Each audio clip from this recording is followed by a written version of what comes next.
El jardín del muerto tenía la tierra seca durante 3 meses. El sistema de riego estaba roto. Pero los arbustos eran perfectos. La geometría era impecable. Lo entendí cuando el investigador me mostró las fotografías.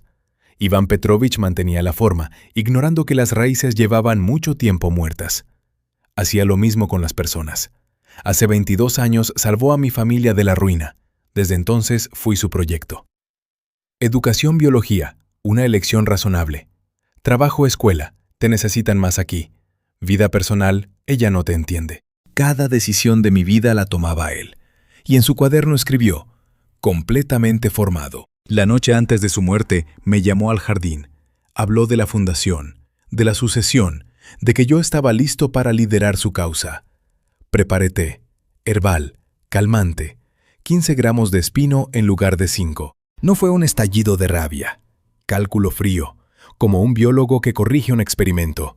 Murió en el banco donde moldeó mi vida, y yo crecí torcido por primera vez. A primera hora de la mañana, cuando el pueblo provincial aún dormitaba bajo un pesado manto de niebla, Gracia Muñoz cruzó la calle con el cubo de la basura en la mano. Los contenedores estaban frente a la casa de Juan Pedro Morales. Tras arrojar la bolsa, la vecina se dio la vuelta y vio la cancela del jardín entreabierta.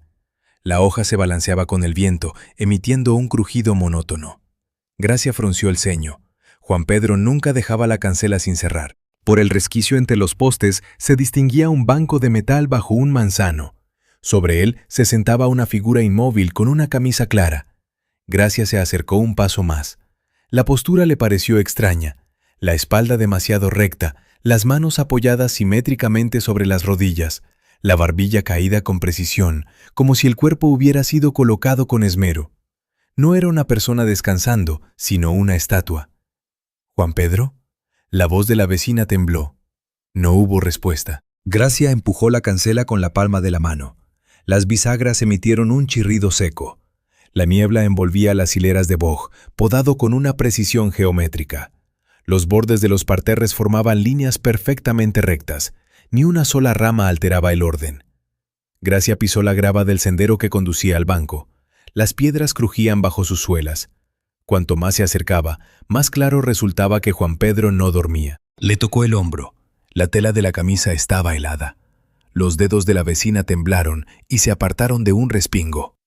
Gracia retrocedió un paso, sintiendo una opresión pegajosa en el pecho. Su mirada cayó sobre los parterres.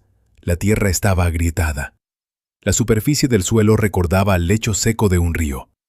Se giró hacia la casa. Vio una manguera negra enrollada junto a la pared y se fijó en el tubo retorcido del riego por goteo. El grifo estaba cerrado a tope. Con manos temblorosas, Gracia sacó el teléfono y marcó el número de la policía. El inspector Alejandro Vargas llegó 40 minutos después. Salió del coche de servicio, se abrochó los botones de su chaqueta oscura y se dirigió a la casa. El pueblo aún no había despertado del todo. Solo unas pocas figuras se habían congregado junto a la cancela, cuchicheando en voz baja. Gracia se mantenía apartada, abrazándose a sí misma. Alejandro asintió al forense, que ya estaba inclinado sobre el cuerpo, y entró en el jardín. Sus ojos de acero gris se deslizaron metódicamente por las superficies, registrando cada detalle. La geometría de los arbustos, los bordes perfectamente recortados, ni una rama de más, ni una mala hierba. Las herramientas, pala, podadera, rastrillo, estaban apiladas contra la pared con precisión de boticario.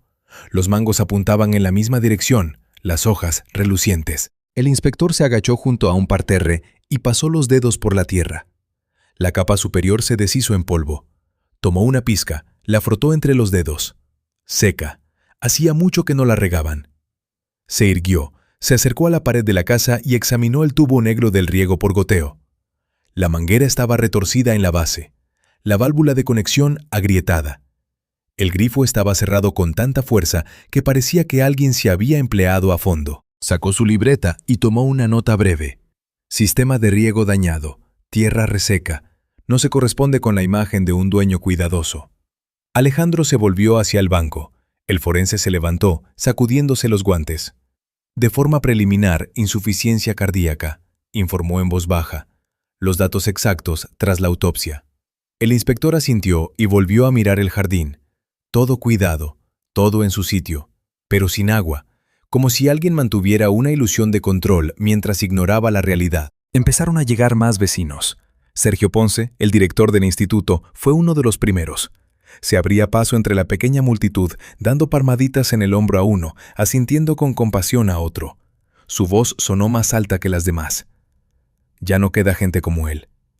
Varias personas repitieron palabras similares, como si las hubieran aprendido de memoria. Las frases se fundían en un coro monótono. Alejandro aguzó el oído. Las entonaciones sonaban idénticas. El duelo parecía un texto previamente acordado. Nadie preguntaba por las causas de la muerte. El inspector se dio cuenta. El pueblo ya había creado su propia versión.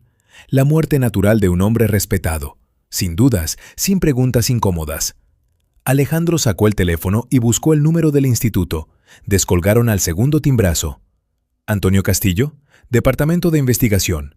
Le ruego que venga para una identificación». Antonio llegó 20 minutos después. El profesor bajó del autobús en la parada junto a la tienda, pasó de largo ante la multitud y se detuvo en la cancela. La camisa estaba algo arrugada. Sus dedos apretaban la correa de su maletín. Su mirada se fijó en el banco bajo el manzano, luego se deslizó hacia los parterres y finalmente hacia la manguera. Sergio Ponce lo interceptó a la entrada del jardín. «Juan Pedro siempre estuvo muy orgulloso de usted, Antonio», dijo el director, posando una mano en su hombro. Antonio asintió sin responder y entró. Sergio se quedó fuera, meneando la cabeza con un profundo suspiro. Antonio se detuvo a pocos pasos del cuerpo. Miró durante más tiempo del necesario para una identificación. Alejandro observaba desde un lado, notando la duración de la pausa. No era conmoción. Era otra cosa. Antonio recorrió con la mirada las manos del difunto, la barbilla, el pliegue de la camisa. Luego asintió. «Es Juan Pedro Morales». La voz era firme, sin temblor. Alejandro se acercó. «¿Cuándo fue la última vez que lo vio?» Antonio se volvió hacia el inspector. «Ayer por la tarde. Estuvimos sentados aquí, tomando una infusión». ¿De qué hablaron? Del Fondo para el Desarrollo del Pueblo. Juan Pedro quería crearlo. Me propuso participar. Alejandro sacó su libreta y anotó la hora y la duración del encuentro. ¿Quién preparó la infusión? Juan Pedro, pero yo traje las hierbas, del laboratorio del instituto. El inspector levantó la vista. ¿Qué hierbas exactamente? Antonio enumeró varios nombres. Menta, manzanilla, melisa, escaramujo. Alejandro anotó cada palabra y subrayó la última. ¿Cuánto tiempo pasaron juntos? Alrededor de 1 hora, quizá un poco más. Luego me fui. Juan Pedro se quedó en el jardín. ¿Cuál era su estado? Tranquilo, cansado, pero normal. Hablaba de sus planes para la semana siguiente. Alejandro cerró la libreta. Gracias. Es posible que necesitemos hablar de nuevo. Antonio asintió y salió del jardín. Su andar seguía siendo medido, pero sus dedos apretaban con más fuerza el maletín. Alejandro se dirigió al despacho de Juan Pedro, situado detrás del mostrador de la tienda. La habitación era pequeña y ordenada. Una mesa de madera oscura, sobre ella documentos apilados. Un bolígrafo reposaba estrictamente paralelo al borde. Un reloj mecánico marcaba los segundos con un tic-tac monótono. El inspector abrió un cajón de la mesa. Dentro encontró 5 cuadernos de tapas marrones. Sacó uno y lo abrió. Contenía tablas, nombres, fechas, cantidades, breves descripciones. Sánchez M., 250 euros. Ayuda para reparar el tejado. Octubre de 2018. Fiable. Pérez E., 150 euros. Apertura de un salón. Marzo de 2019. Prometedora. Alejandro hojeó las páginas. Los registros abarcaban años. Algunos no se referían a dinero, sino a cualidades personales, evaluaciones, pronósticos, como si alguien documentara no una contabilidad, sino un proceso de formación. Regresó al jardín. Antonio estaba junto a la cancela, hablando con Sergio Ponce. El inspector lo llamó con un gesto. Antonio se acercó. «Necesita ver esto», dijo Alejandro, abriendo el cuaderno por la página correspondiente. Antonio leyó la anotación. Castillo A. 350 euros. Estudios. Apoyo familiar. 2015 a 2018. Prometedor. Las cejas del profesor se fruncieron. La cantidad es incorrecta. Fue menos. Unos 250. Sergio Ponce, que se había acercado, intervino. Juan Pedro era muy meticuloso. No anotaba nada por casualidad. Antonio no respondió. Su respiración se hizo un poco más profunda. Alejandro registró su reacción. El inspector pasó a la última página del último cuaderno. Allí había una anotación final. Antonio, el proyecto más exitoso, completamente formado. La caligrafía era segura, ni una sola corrección. La fecha era de hacía 2 días. Antonio leyó en silencio. Sus labios se apretaron en una fina línea. Sergio se encogió de hombros. Una forma de hablar. A Juan Pedro le encantaban las metáforas. Pero Antonio no sonrió. La mirada del profesor se endureció. Sus dedos se crisparon, como si quisieran arrebatar el cuaderno y cerrarlo de golpe. Alejandro notó el movimiento. Antonio extendió la mano hacia el documento. El inspector, por instinto, retiró el cuaderno. La palma del profesor se posó sobre la mano de Alejandro. El contacto duró un segundo más de lo normal. Nadie dijo una palabra. Sergio Ponce desvió la mirada, carraspeando con torpeza. Alejandro guardó tranquilamente el cuaderno en una carpeta. Los documentos permanecerán en el expediente. Antonio bajó la mano. Su posición había cambiado. De testigo, se había convertido en una posible figura central de la investigación. Por la tarde, Alejandro recibió los datos preliminares de la autopsia. Llamó a Antonio y le pidió que fuera al departamento de investigación. El profesor llegó media hora después. Se sentó frente al inspector en el estrecho despacho de paredes grises. Alejandro puso una hoja impresa sobre la mesa. En la sangre de Juan Pedro se han encontrado sustancias que aumentan la carga sobre el corazón. Antonio se enderezó. ¿Cuáles exactamente? El inspector mencionó un compuesto químico. Antonio asintió. Es característico de ciertas hierbas, especialmente en una infusión concentrada. La concentración es superior a la de un uso doméstico normal, añadió Alejandro sin apartar la vista del profesor. Antonio explicó las propiedades de la sustancia, mencionó las dosis y describió la reacción en un organismo de edad avanzada. Habló de forma profesional, sin emoción. El inspector escuchaba y tomaba notas. No era la reacción de una persona conmocionada, era la de un especialista. ¿Quién preparó exactamente la infusión?, repitió Alejandro. Juan Pedro, pero yo traje las hierbas. ¿De dónde las sacó? Del laboratorio del instituto. Guardo muestras secas para las clases. El inspector cerró la libreta. Gracias. Eso es todo por hoy. Antonio se levantó y salió del despacho. Al otro lado de la puerta se detuvo y apoyó la palma en la pared. En su memoria apareció la bolsa de papel, las hierbas secas, la conversación sobre el fondo, la frase de Juan Pedro: «Tú dirigirás el área de educación». Antonio cerró los ojos. Por primera vez, admitió la idea de su propia implicación. 3 días después, Alejandro comunicó los resultados definitivos.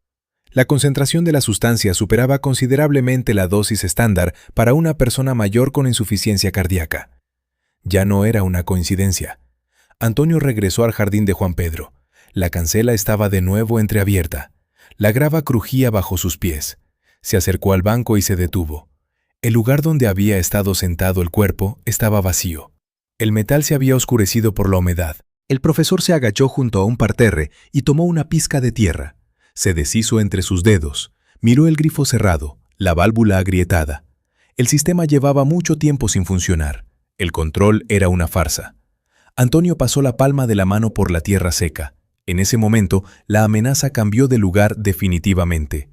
El peligro no venía de fuera, se ocultaba dentro de su propia memoria. Recordó la tarde, la bolsa de papel, las hierbas secas, Juan Pedro hablando del fondo, de la misión, de lo importante que era continuar su labor. Antonio escuchaba, sosteniendo la bolsa. Luego preparó la infusión, le pasó la taza. Ahora en cuclillas en el jardín reseco, Antonio se dio cuenta. Recordaba la dosis. Había comprobado el efecto de la infusión. Había aumentado la concentración conscientemente. El viento meció una rama del manzano. Las hojas susurraron, como si murmuraran una acusación. Antonio se levantó y se sacudió las manos. Miró la casa, los arbustos perfectamente recortados, las herramientas junto a la pared. Todo cuidado, todo bajo control, pero sin vida. Se dio la vuelta y salió del jardín. La cancela se cerró tras él con un golpe sordo. En su interior quedó la sensación de una revelación inminente, no externa, interna, una de la que era imposible escapar. Antonio regresó al laboratorio del instituto justo después de su conversación con Alejandro. El pasillo bullía de voces de alumnos, pero tras la puerta del laboratorio reinaba el silencio. Sacó la llave y giró la cerradura. El clic sonó más fuerte de lo habitual. Rara vez cerraba con llave en horario escolar. El laboratorio siempre estaba abierto para los bachilleres curiosos. Ahora necesitaba aislamiento. La luz de la ventana entraba de forma oblicua, revelando partículas de polvo en suspensión. Los armarios con hierbas se alineaban a lo largo de la pared, los frascos de cristal reflejando el sol del atardecer. Antonio pasó los dedos por las etiquetas, comprobando las firmas. Manzanilla, Agripalma, Valeriana, Melisa. Su caligrafía, cuidada, con la misma inclinación. Repitió para sí el nombre químico que había mencionado el inspector. Glucósidos. Ácidos triterpénicos. Característicos del espino blanco en forma concentrada. Al exceder la dosis, aumentan la carga sobre el corazón. Un organismo de edad avanzada reacciona de forma aguda. Antonio se detuvo ante la sección de infusiones para el corazón. En la estantería se veía un rectángulo claro, la marca de un frasco, espino blanco. Recordaba perfectamente su presencia en primavera. Un recipiente de cristal de medio litro lleno de bayas secas. Ahora el lugar estaba vacío. Sacó el registro de reactivos y preparados. Pasó las páginas, escaneando las anotaciones. Su caligrafía, fechas, nombres. Ni una sola línea sobre la retirada del espino blanco.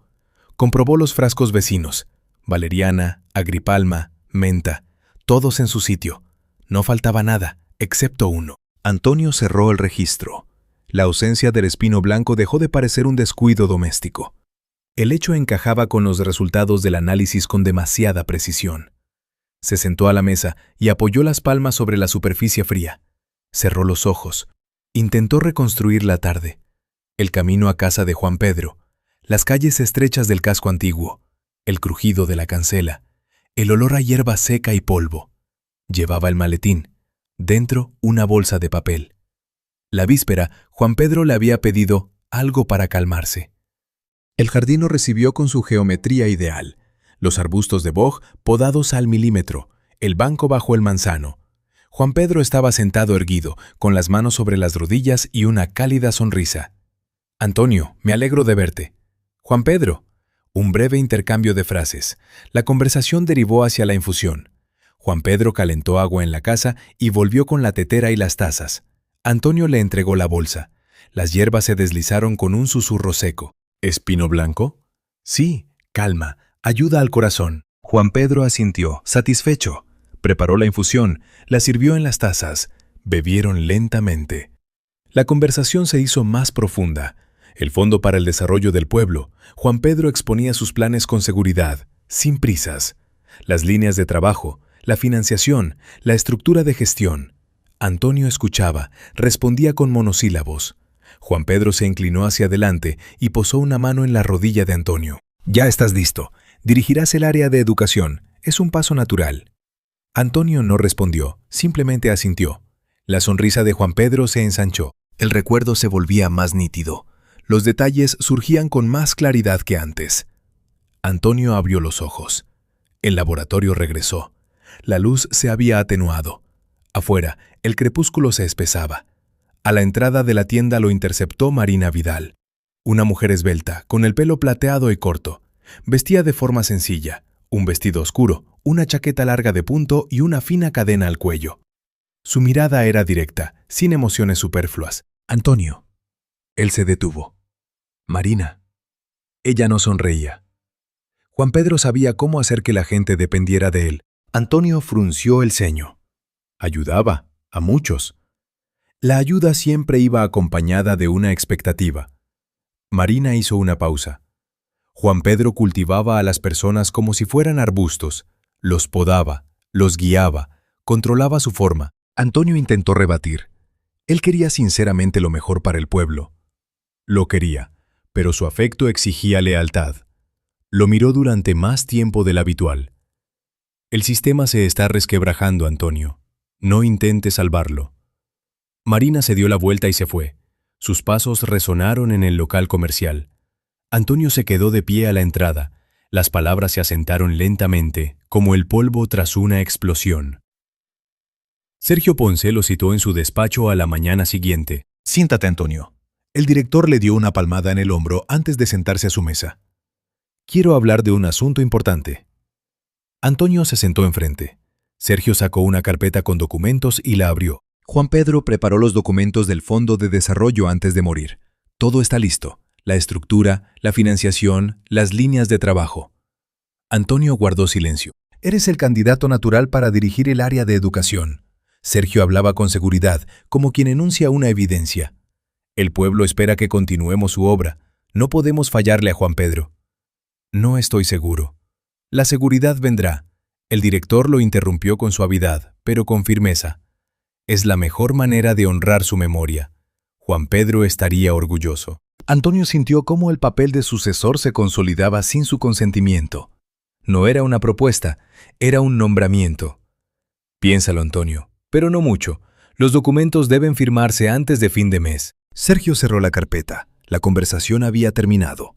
Al volver al laboratorio, Antonio sacó su libreta y transcribió de memoria las frases del cuaderno de Juan Pedro. Prometedor.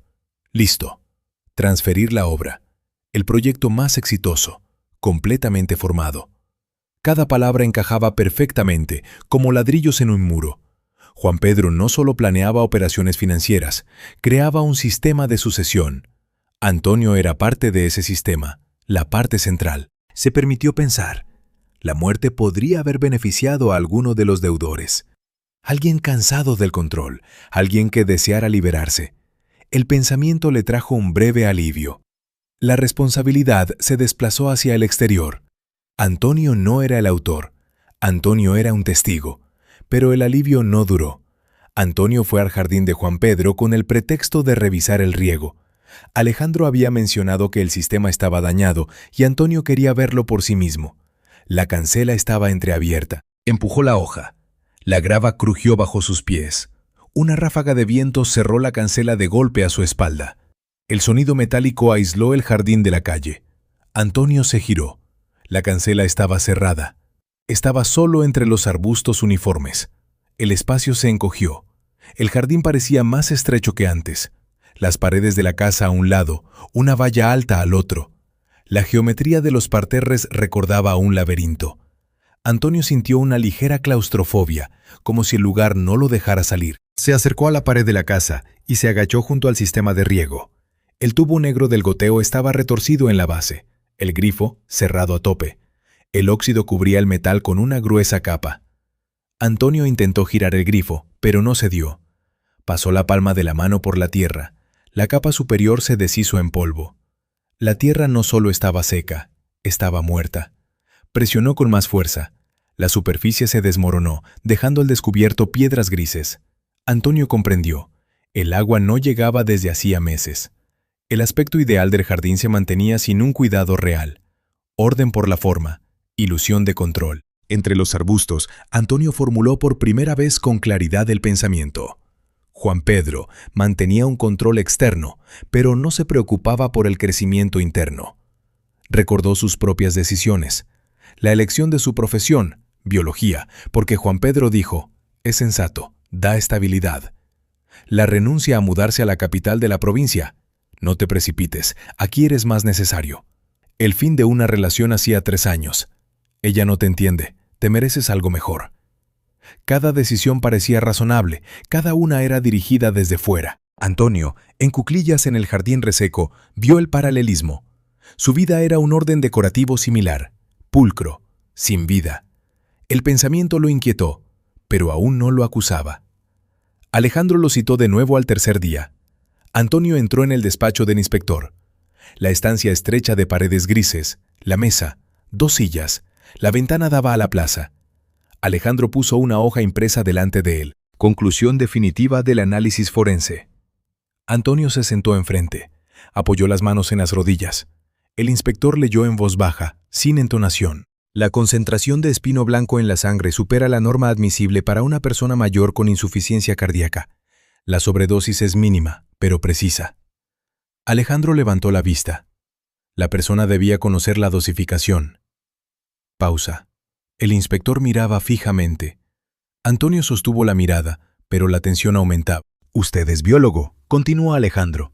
Trabaja con hierbas. ¿Conoce las dosis? Sí. ¿Quién eligió las hierbas para la infusión? Yo las traje. ¿Cuánta cantidad? No lo recuerdo con exactitud. Unas cuantas pizcas.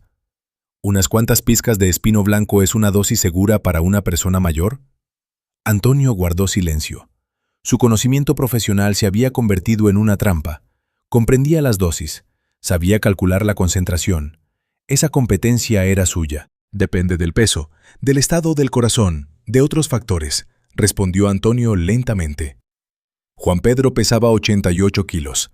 Padecía insuficiencia cardíaca de segundo grado. ¿Usted lo sabía? Lo sabía.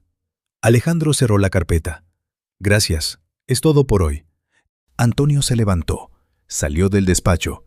Detrás de la puerta, se detuvo y se apoyó en la pared. La lógica de la investigación volvía inevitablemente hacia él. De vuelta en su apartamento, Antonio se sentó a la mesa. Encendió la lámpara de escritorio. La luz cayó sobre una hoja de papel en blanco. Recordaba. Juan Pedro le había pedido una mezcla calmante la tarde anterior. Antonio fue al laboratorio después de clase, sacó el frasco de espino blanco, vertió parte del contenido en una bolsa de papel. Era más cómodo de llevar que el frasco entero. Antonio recordó cómo abrió el navegador en el ordenador del trabajo. Tecleó la búsqueda. Dosis espino blanco, edad avanzada. Leyó artículos. Estudió tablas. Anotó las cifras. Dosis segura. 5 gramos de bayas secas por 200 mililitros de agua. Máxima, 10 gramos. Excederla provoca taquicardia, arritmia, sobrecarga cardíaca. Juan Pedro pesaba 88 kilos, insuficiencia cardíaca de segundo grado. Antonio recordó cómo midió las hierbas, vertió el espino blanco en la balanza, añadió un poco más, 15 gramos. Cerró los ojos. Detalle a detalle, todo encajaba. La comprobación previa de la dosis, la medición de la cantidad exacta, el empaquetado en una bolsa aparte. Antonio abrió los ojos. La luz de la lámpara le hería las pupilas. Empezó a sospechar de sí mismo no como una víctima del sistema, no como alguien que había actuado por impulso. Había creado las condiciones de antemano. Había elegido. Se levantó de la mesa, fue a la cocina, se sirvió agua y bebió de un trago. El vaso temblaba en su mano. La memoria ya no era borrosa, era nítida, clara, implacable. La tarde en el jardín, la conversación sobre el fondo, la frase de Juan Pedro, tú dirigirás el área de educación. La palma de la mano en la rodilla, la seguridad en la voz. Antonio entregó la bolsa con las hierbas. Juan Pedro preparó la infusión. Antonio permaneció inmóvil, observando cómo el agua hirviendo cubría las bayas secas, escuchando cómo Juan Pedro hablaba de la misión, de la sucesión, del deber. Antonio recordaba el cansancio, no físico, interno. Años de consejos, años de formación, años de una vida dirigida por una mano ajena. Y en ese momento, sentado en el jardín perfectamente podado, comprendió. Lo estaban formando de nuevo. Antonio no actuó bajo presión, actuó de forma racional, como un biólogo que corrige un experimento. 15 gramos de espino blanco, una infusión concentrada, insuficiencia cardíaca de segundo grado.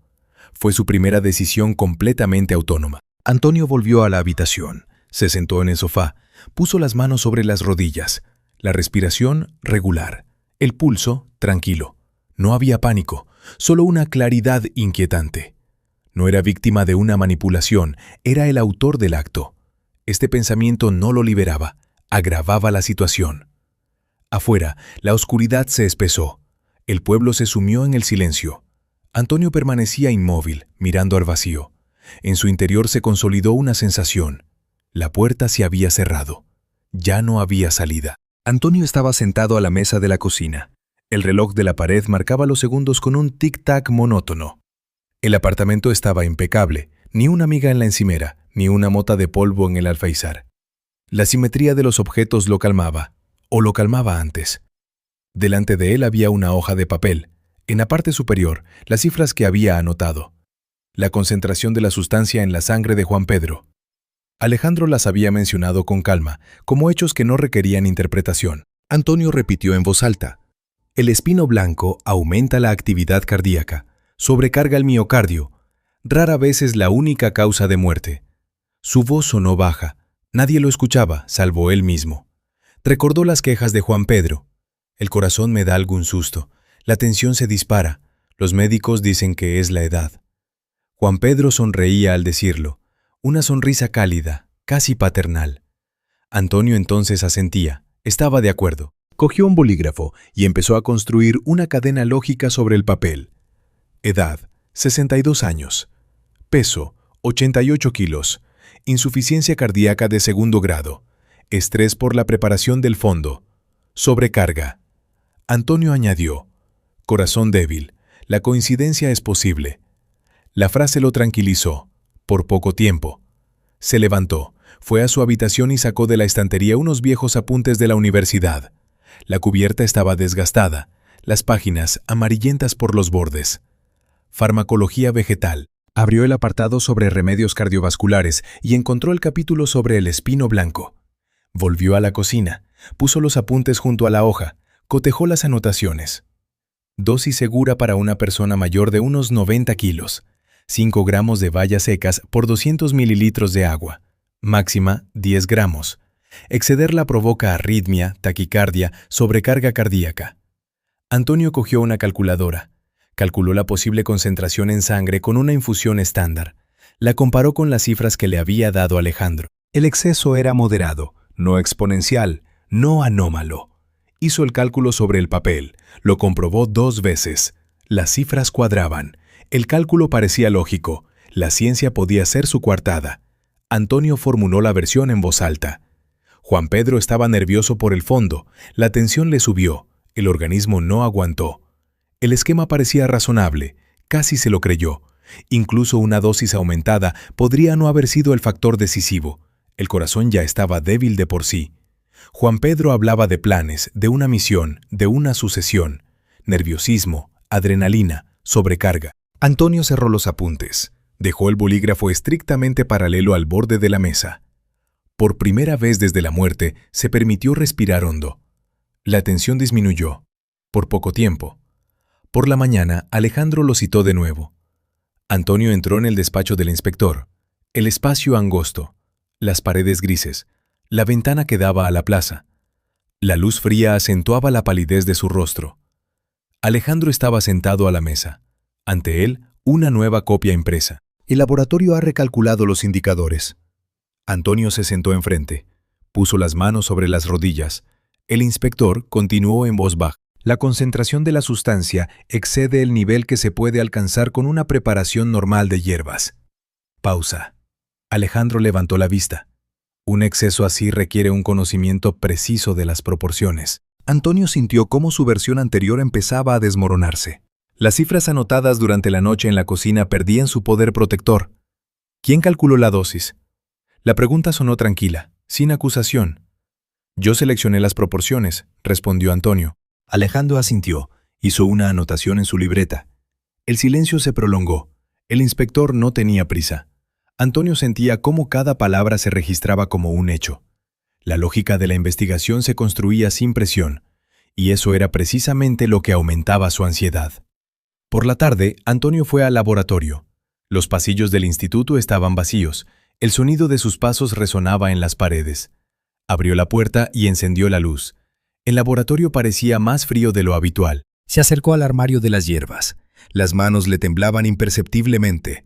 Antonio esperaba encontrar una prueba de su error, una etiqueta equivocada, un frasco confundido, lo que fuera. Pero todo estaba en su sitio.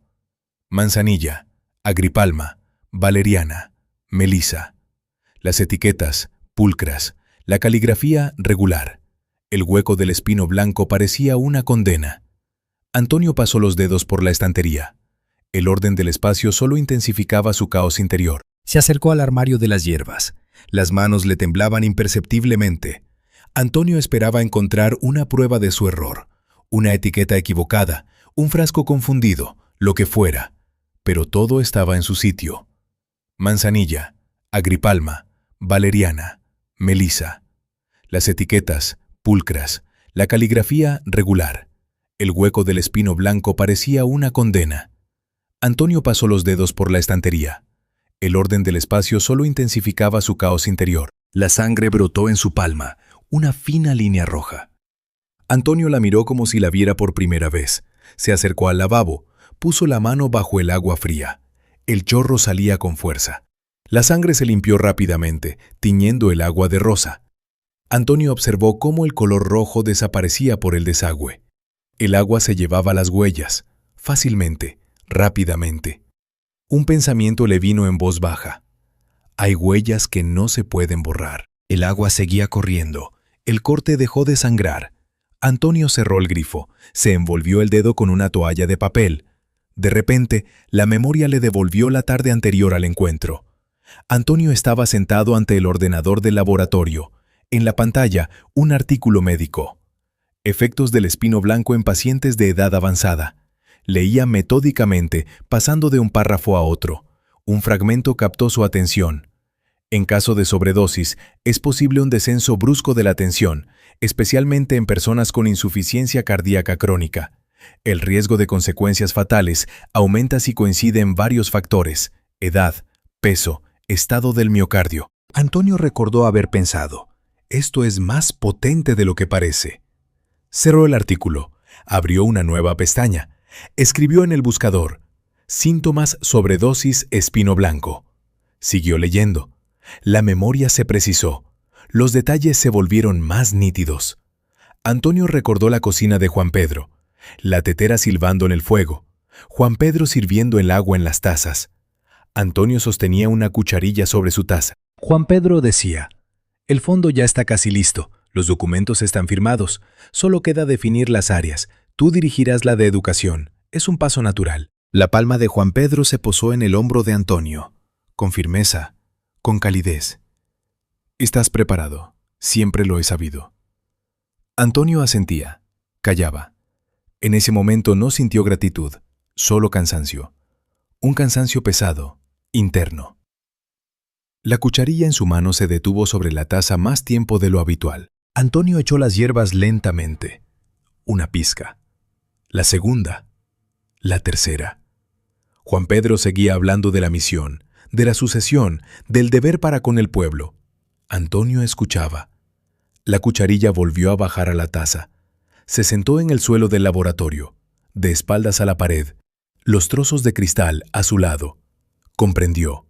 Aquella tarde no hubo un arrebato de ira, no hubo un impulso. Antonio no discutió, no protestó, actuó con calma, de forma calculada. La calma hacía que el acto fuera más consciente. Se pasó la mano por la cara, los dedos fríos, la toalla de papel en el corte, empapada. Recordó cómo Juan Pedro bebía la infusión, lentamente, hablando de sus planes para la semana siguiente. Antonio estaba sentado enfrente, observando. No se defendía de una amenaza, no se equivocaba en las proporciones.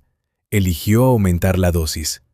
Antonio levantó la cabeza, miró el armario de las hierbas, el hueco del espino blanco, las etiquetas escritas de su puño y letra. La versión de la casualidad ya no se sostenía. Él no era una víctima de la manipulación, era el autor del acto. Se levantó, recogió los cristales con un recogedor, los tiró a la papelera. El sonido del cristal contra el plástico sonó sordo. Se lavó las manos de nuevo, se las secó, se quitó la toalla de papel del dedo. El corte se había cerrado, quedaba una fina línea roja. Apagó la luz del laboratorio, cerró la puerta con llave, salió al pasillo. El vacío del instituto lo oprimía más que de costumbre. En casa, Antonio se sentó en el sofá, puso las manos sobre las rodillas, la respiración regular, el pulso tranquilo. No había pánico, solo conciencia. No actuó por impulso, no se defendió, no se equivocó, eligió. Esa conciencia no lo liberaba, le quitaba el derecho a considerarse una víctima. Antonio recordó la frase del cuaderno de Juan Pedro, el proyecto más exitoso, completamente formado. Proyecto. La palabra sonaba precisa. Juan Pedro creaba personas, las guiaba, podaba lo superfluo, las formaba. Antonio era el resultado de ese trabajo, educado, agradecido, obediente. Pero aquella tarde en el jardín, cuando Juan Pedro hablaba del fondo, de la sucesión, de la misión, Antonio comprendió. Lo estaban formando de nuevo. Y estaba cansado. Años de consejos, años de directrices, años de una vida que no le pertenecía. Aumentó la dosis no por ira, lo hizo de forma racional. Como un biólogo que corrige un experimento. 15 gramos de espino blanco. Insuficiencia cardíaca de segundo grado. 62 años de edad. El cálculo era exacto. Se levantó, fue a la cocina, cogió la hoja con las cifras anotadas, miró los cálculos hechos durante la noche, la versión de la casualidad. Arrugó el papel, lo tiró a la basura. Volvió a la habitación, se tumbó en el sofá, cerró los ojos. En su interior quedó una sensación. La falsa esperanza se había derrumbado. Ya no podía fingir. Por la mañana, Antonio se despertó temprano. Se lavó, se vistió, desayunó. Té, pan, queso, movimientos mecánicos, habituales. Miró el reloj de su muñeca, un regalo de Juan Pedro. Sencillo, sin adornos. Antonio lo había llevado durante años. Se quitó el reloj, lo dejó sobre la mesa, por primera vez en mucho tiempo. En el instituto, Antonio dio su clase. Explicó a los alumnos la fotosíntesis, mostró esquemas, respondió a las preguntas. Su voz era firme, sus gestos mínimos. Los alumnos no notaron nada. Después de la clase, Antonio volvió al laboratorio. Se sentó a la mesa, sacó una libreta, escribió. No actuó por impulso, no se defendió, eligió. Releyó, cerró la libreta. Por la tarde, Alejandro no lo llamó. La investigación continuaba, pero sin nuevas preguntas. El pueblo se preparaba para cerrar el caso como muerte natural. Sergio Ponce lo decía abiertamente. Juan Pedro vivió una vida digna. El corazón no aguantó. Es una tragedia, pero no un crimen. Los vecinos asentían. Las frases se repetían igual. Ya no queda gente como él. Ayudaba a todo el mundo. Sin él será más difícil. Antonio escuchaba. Callaba. Volvió al jardín de Juan Pedro a última hora de la tarde. La cancela estaba entreabierta. La grava crujió bajo sus pies. El jardín estaba vacío. Los arbustos de boj se mantenían erguidos. Los bordes de los parterres, ideales. La tierra se había secado por completo. Antonio se acercó al banco bajo el manzano. Se sentó. Puso las manos sobre las rodillas, igual que lo hacía Juan Pedro. El lugar estaba frío. El metal se había enfriado. Miró el sistema de riego, el grifo cerrado, la válvula agrietada, el óxido, orden sin vida. Antonio cerró los ojos, recordó la voz de Juan Pedro. Solo quiero que estés mejor. La frase sonaba sincera. Juan Pedro creía en ella, pero su afecto exigía lealtad. Su ayuda se convertía en una deuda. Sus consejos se convertían en decisiones. Antonio abrió los ojos. El jardín seguía igual, ideal, muerto. Se levantó, salió por la cancela, la cerró tras de sí. El sonido del metal sonó definitivo. En casa, Antonio se sentó a la mesa, encendió la lámpara, cogió una hoja de papel en blanco, escribió una sola frase. Fue su primera decisión completamente autónoma. Releyó. Dejó el bolígrafo paralelo al borde de la mesa. Apagó la luz. Se fue a dormir. En su interior quedaba una claridad inquietante. Ya no era una víctima, era el autor. Y eso agravaba la situación. Alejandro se sentó frente a Antonio bajo la fría luz de la lámpara. El despacho del inspector seguía igual. Paredes grises, una ventana que daba a la plaza, una mesa sin objetos superfluos. Tras una larga pausa, el inspector pronunció. ¿Tenía enemigos Juan Pedro? La formulación era sencilla, la entonación neutra, sin asomo de acusación. Antonio comprendió que Alejandro no preguntaba por una lista de nombres, preguntaba por conflictos ocultos, por motivos que pudieran haber quedado fuera de la vista. Juan Pedro ayudaba a mucha gente, respondió Antonio. No tenía conflictos abiertos. Alejandro asintió. Hizo una anotación, levantó la vista y la mantuvo un poco más de lo habitual. La mirada no presionaba, pero tampoco permitía la evasión. Antonio sintió cómo cada palabra se asentaba en el espacio entre ellos. La pregunta sobre los enemigos sonaba como una invitación a ofrecer una versión alternativa, una versión en la que la responsabilidad recayera en otra persona. Pero Antonio guardó silencio. Alejandro cerró su libreta. Gracias, eso es todo. En el consejo de profesores, Sergio Ponce hablaba más alto de lo normal. Su voz llenaba el salón de actos del instituto, creando una sensación de solemnidad. Juan Pedro vivió una vida digna. El pueblo debe guardar un buen recuerdo de él. Varios profesores asintieron. Alguien tomaba notas en una libreta. Sergio continuó. El informe médico indica una insuficiencia cardíaca, la edad, el estrés, una tragedia, pero natural. Antonio estaba sentado en la tercera fila, miraba al director, escuchaba sus palabras. El pueblo estaba forjando una versión colectiva, sencilla, segura. La edad y el corazón, repitió Sergio Ponce. Ya no queda gente como él. La frase sonó como una sentencia. Antonio oía esas palabras por todas partes, en la calle, en la tienda, en la sala de profesores. El corazón no le aguantó. La edad no perdona. Una tragedia, pero natural. La versión colectiva sonaba alivio. El pueblo respiraba. La investigación se calmaba. La vida volvía a su cauce. Pero para Antonio, ese alivio se hizo pesado, porque la mentira era sostenida por todos. El pueblo había elegido el mito. Y Antonio resultó ser el único guardián de la verdad. Ya tarde, fue al jardín de Juan Pedro. La cancela ya no chirriaba tan bruscamente. El sonido se había vuelto familiar. Antonio empujó la hoja. La grava crujió suavemente bajo sus pies. Los arbustos de boj conservaban su forma ideal, pero las puntas empezaban a perder nitidez. Las ramas sobresalían. Algunas hojas habían amarillado. Antonio se detuvo junto al banco de metal, el lugar donde se había sentado Juan Pedro, con las manos en las rodillas y la barbilla baja. Sintió que la conversación sobre el fondo continuaba en su memoria. La voz de Juan Pedro sonaba nítida. Tú dirigirás el área de educación. Es un paso natural. La presencia psicológica era casi física. Antonio se sentó en el banco, puso las manos sobre las rodillas, igual que Juan Pedro. El metal estaba frío. Miró el jardín, los parterres, los senderos, el sistema de riego que llevaba meses sin funcionar. En su interior se formularon dos opciones. La primera, aceptar el fondo, dirigir el área, continuar la obra de Juan Pedro, convertirse en su sucesor, consolidar su estatus de proyecto exitoso. La segunda, negarse, romper el vínculo, marcharse. Antonio entrelazó los dedos. La tensión en su mandíbula aumentó. La elección ya no concernía a la investigación, concernía a su identidad. Al volver a casa, se quitó el abrigo, lo colgó en el perchero de la entrada. Maquinalmente se revisó los bolsillos. Sus dedos encontraron una bolsa de papel arrugada. Se quedó helado. Sacó la bolsa, la desdobló. Dentro, los restos del espino blanco seco, unas pocas bayas, hojas secas. Este objeto era la única prueba material de la preparación consciente de la infusión. Antonio miró la bolsa durante un largo rato. El papel se había ajado con el tiempo. Las bayas se habían ennegrecido.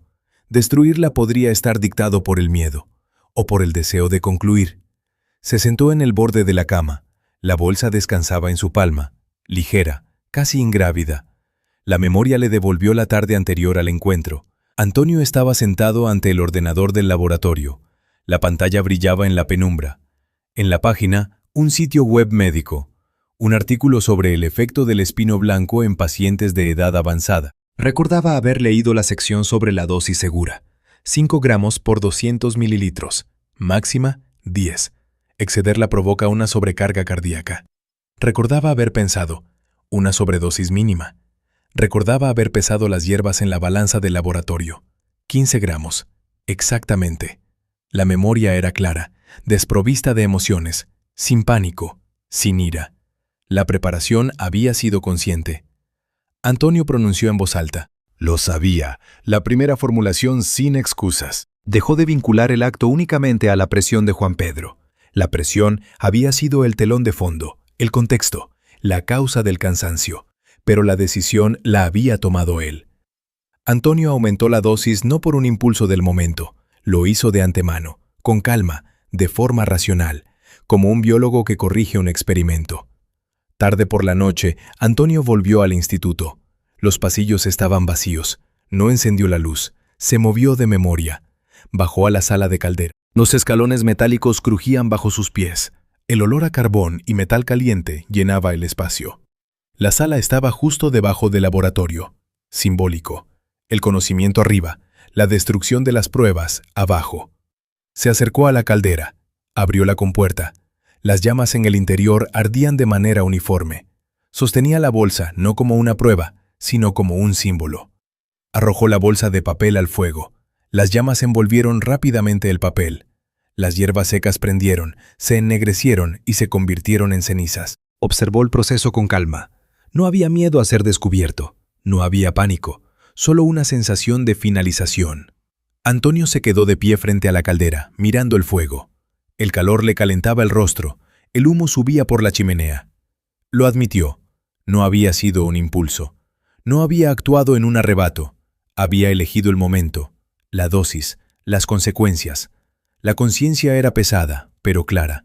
Por primera vez, la decisión había sido solo suya. Cerró la compuerta de la caldera, subió los escalones, salió por una puerta trasera al patio del instituto. El aire frío le golpeó la cara. Cruzó el patio, se detuvo junto a la valla. Miró el pueblo, las casas bajas, las calles estrechas, las luces de las ventanas. Todo seguía igual, pero él había cambiado.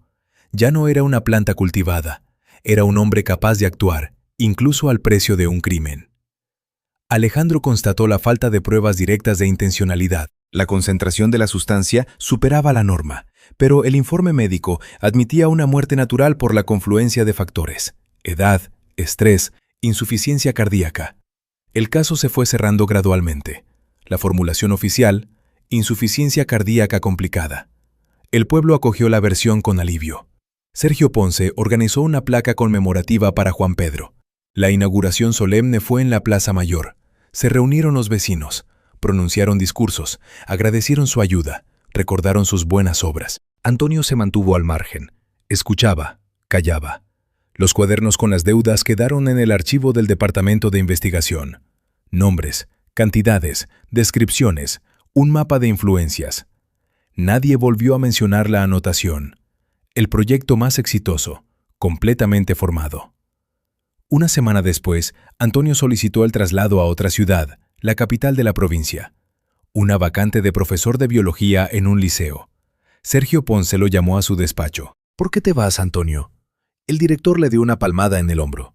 «Aquí te aprecian. El Fondo de Desarrollo necesita a gente como tú». Antonio respondió con calma. A veces, las plantas necesitan crecer torcidas para llegar a ser ellas mismas. Sergio Ponce frunció el ceño. No lo entendió.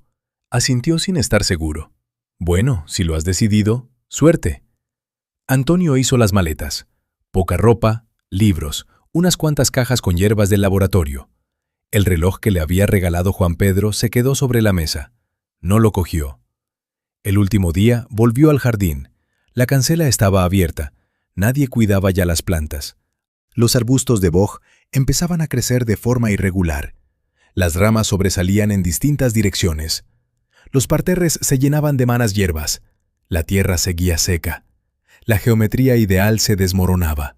Antonio se detuvo junto al banco. Miró el sistema de riego, el grifo cerrado, la válvula agrietada. El orden sin vida se convertía en caos. Pero en ese caos surgía algo vivo. Salió del jardín, cerró la cancela, no miró atrás. Recorrió las calles estrechas del casco antiguo, pasó por delante de la tienda de Juan Pedro, de la plaza, del departamento de investigación. Se detuvo en la parada del autobús, esperó el que lo llevaría a la estación. El pueblo seguía con su vida. La gente iba a sus asuntos, hablaba, reía. Nadie se percató de su marcha. En el autobús, Antonio se sentó junto a la ventana. Miró las casas que pasaban, las tiendas, el instituto en lo alto. Todo se hacía más pequeño, se alejaba. Recordó la frase de Marina Vidal. Cultivaba a las personas como si fueran arbustos. Juan Pedro realmente cultivaba, podaba, guiaba, formaba. Antonio era el resultado de ese trabajo. Educado, agradecido, obediente, pero las plantas que se podan durante demasiado tiempo pierden la capacidad de crecer por sí mismas o encuentran la forma de escapar. El autobús salió de los límites del pueblo. La carretera serpenteaba entre campos, los árboles se sucedían, el horizonte se ensanchaba. Antonio cerró los ojos. La respiración regular. El pulso tranquilo. En su interior quedaba una claridad inquietante. No era una víctima, era el autor. Su libertad se basaba en un crimen, y lo más aterrador era que no sentía pánico, sentía claridad. Por la tarde, Antonio llegó a la capital. Alquiló una habitación en una residencia para profesores recién llegados, pequeña pero limpia. La ventana daba a un parque.